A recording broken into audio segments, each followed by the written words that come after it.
Have you ever wanted to unlock unlimited channels on your Roku? Today, we'll show you how to install IPTV. But first, here's an amazing provider to consider. Visit 2tv.store for your ultimate IPTV experience. It's the best. Now, let's get started.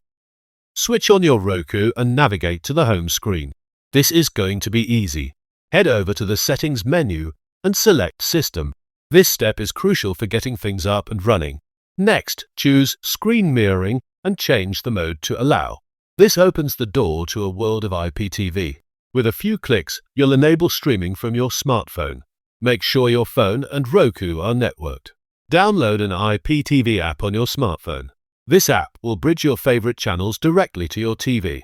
Once the app is downloaded, open it up.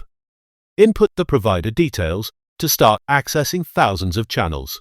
Now, open the connection screen and stream effortlessly. Your phone becomes the gateway to endless streaming. Browse through the limitless channel options and enjoy exploring without boundaries on your big screen. Congratulations! You've successfully installed IPTV on Roku. Enjoy a whole new world of entertainment today.